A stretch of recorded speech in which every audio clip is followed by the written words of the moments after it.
All right, we talked about the 4 trends, and I'm going to review with you a little bit about the trends at the end of this very short class. It's only going to be about 10 minutes. I want to talk about how we can remove more than 1 electron. We talked about ionization energies yesterday, removing an electron from an atom, and how as you go down a group or as you go across a period, it changes in some way or another. But I'm talking now about removing multiple electrons from an atom, and I'm going to show you what you're going to do with that. This is actually number 3 in your notes. Okay, underneath ionization energies. Okay, if you look at your notes, this is not A, B, C, 1, 2, 3. This is underneath. I believe it was D, ionization energy. Is that right? Yeah. It should be 1 was group, what it does within a group. 2 was period, what it does within a period. This is 3. What happens if you remove more than 1? Successive just means removing multiple ones in a row. Okay, because unfortunately for you, they don't just lose, atoms don't only just lose 1 electron. Turns out they will lose multiple electrons depending on the atom. Why they'll do that has to do with the octet rule again. I don't want to really talk about that yet. I'm going to talk about that actually tomorrow a little bit.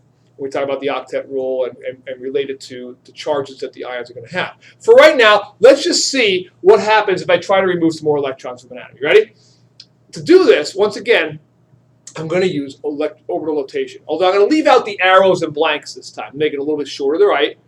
And I'm going to make a little chart. So here's what I want to do for the chart. Okay, don't draw it yet. Let me show you how much room to leave. We're going to make a couple of elements here. I'm going to start with sodium. All right. Oh, I forgot. Before I get to there's actually 2 slides. The first slide is going to give you the definition here. As I just said, ionization energy is the energy required to remove more than 1 electron from an atom, multiple electrons from an atom.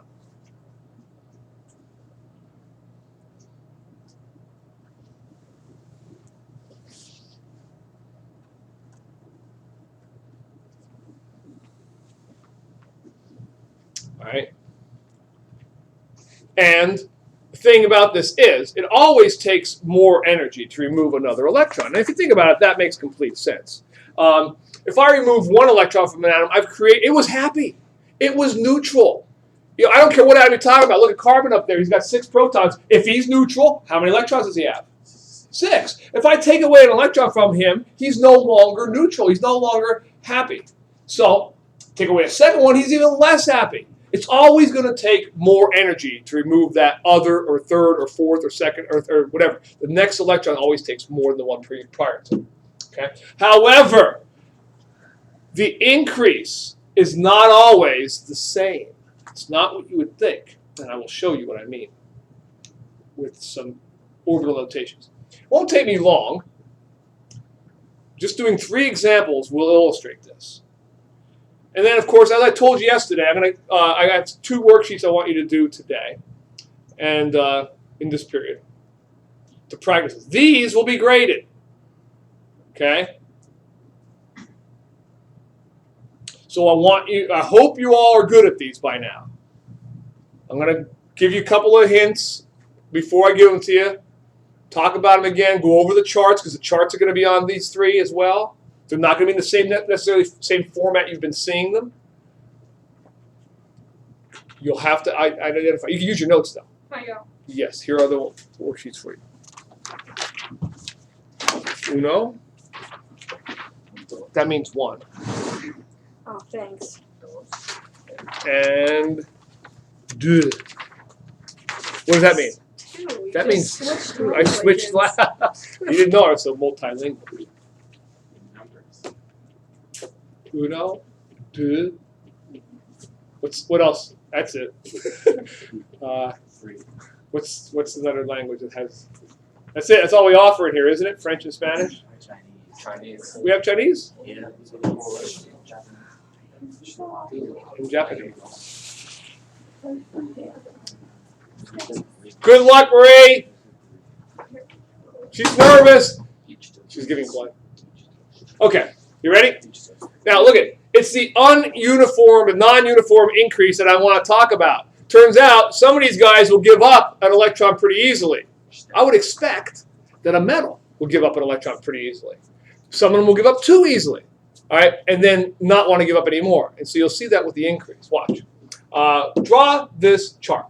Okay, we're going to put two other examples underneath it, but that's how much room you need to leave. So just draw that guy first as an example, and I'll show you what happens. Okay?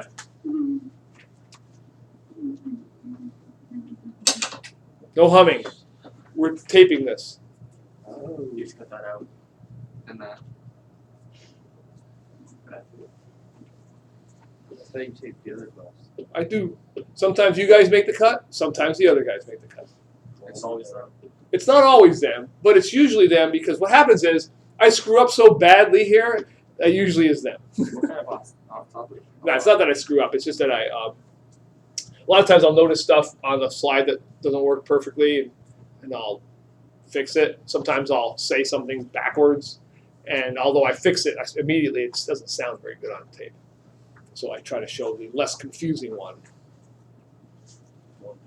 Didn't help them, I'll tell you that. It hasn't helped them. Their test grades were like 8 points on average lower than yours.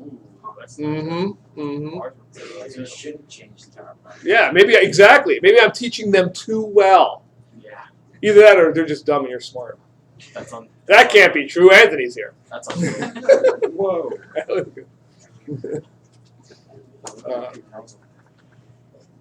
And Hannah. And Marie. And Rupesh. Pretty much all of you. Anyway, all right. Let me show you what I'm going to do with all these guys. I'm going to write down how much energy it takes to remove that electron, okay? Now, when I do that, you're going to see some changes.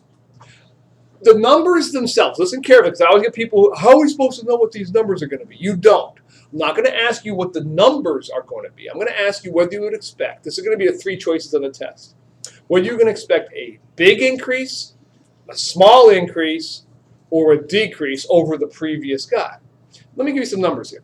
If to remove electrons to remove this first electron from sodium, what would you expect? Take a look at it. Here is this 1/3 energy electron in the S shape, the only electron in that entire energy level. Take a look at it. There's sodium right there, right? Would you expect it would be hard to remove that guy's electron? No. He's going to give this, don't do this, but he's going to give this electron up pretty easily. And now, of course, what does the number 119 mean to you? Nothing. Just write it down, though, and we'll see if we can compare that to the next one. Okay? Look at it. It takes 119 kilojoules per mole of energy to remove an electron from sodium. Okay? It doesn't really matter what joules mean, but 119 units of energy to remove an electron. Now, once he gets rid of that guy, and he's gone now, to remove that second electron, where's he got to come from? He's got to come from this perfect, beautiful octet, right? He ain't going to want to do that. It's not just going to be another 119 kilojoules. It's not going to be double that even. It's going to be about 1,085. You see, you get your huge jump right there. It's a big jump. It's a big difference. A lot more energy, 10 times the amount of energy it takes to remove this guy than it took to remove that guy. Now, after having removed one of these guys, to remove the third one, I knew somebody would say that. It will never, if I were to go back to the previous slide, it never decreases. I knew somebody would say that. That's why I asked that. It will go up, but the question is by how much? This guy went up by 10-fold. This next one is 1630. It's more, but it's not even double. It didn't even double, but it's always going to be more. That's key. All right, let's do the next one. Let's see what I mean. I don't have to do the fourth one on this one. Check this guy out. Now, there are some distinctions I can make on this guy. I'm going to erase this little part right here just. Okay, now watch. To remove this electron, remember, to remove this one took 119 units of energy. What do you think about this guy? Is that going to take more or less than 119? What do you think from what we learned yesterday? A little bit more, because now I've got a filled S, and we know things like to be filled. So I'm removing that first electron from here. It's going to take a little bit more. It's not going to be this huge amount more, but it's going to be a little bit more, and it is 176. Okay? Do you ever need to know the actual numbers? No. but you will need to know how they compare to somebody else around them. Do you expect that you've removed one? I'm going to remove the second one out of there. Do you expect that's going to be a number like 1,085? It's going to be easier than that, but harder than that. And it always goes up. It's going to be about 345. It's about double. Now, he's lost 2 electrons out of that shell. The next ones are going to come from this beautiful octet that it doesn't want to lose. It's going to be a huge number, right? All right, it's going to be 1837, a very good year. 1837. That's when I was born. Not quite. If I was a vampire, maybe. But I'm not. However, this blood mobile is making me rethink that. Vampire blood. Anyway, okay. Now, I've removed the 3rd electron out of there. Y'all good with that? I've got 1, 2, 3 gone. 4th electron now, I've already broken up that octet. It's always going to take more. But the octet is what it really wanted. So it's not going to be this huge increase. It's going to be 2510, which is an increase over 1837, but not anywhere near the 10-fold increase you saw, all right, when you are breaking up an octet. All right, one last example that will hopefully illustrate this one more time. All right, then I want to summarize it all, and I'm done. Told you it wasn't a lot of notes today. Okay, last one. Look at this guy. Okay, draw him.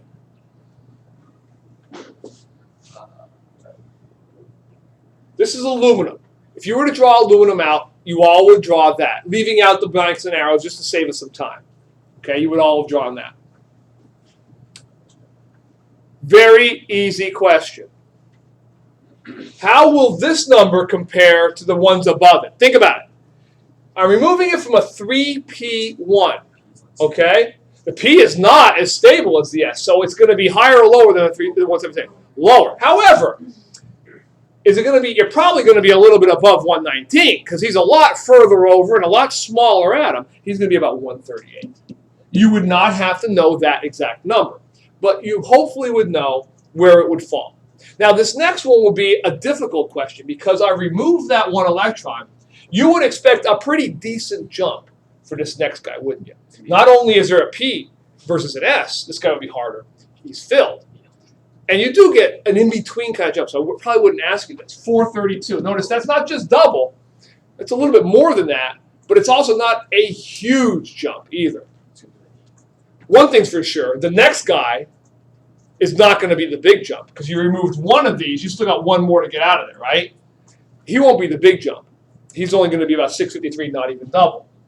Where are you going to see the big jump for this guy? Right here, exactly. Here's where you're breaking up the octet. 2200. It's going to be pretty close. Higher, higher, lower, higher. 2350. Higher. 26. 25. 2000, no, higher. 28. Lower. 27. 27, 34. 42. higher. 69. Lower. 55. Lower. 52. 52, Yeah. 27, 52, you got it. Wow, that was really good. That was fun. That was really good. Anyway, all right, now let me summarize this. You ready? Watch. So in summary, here's what you're really learning from all of this.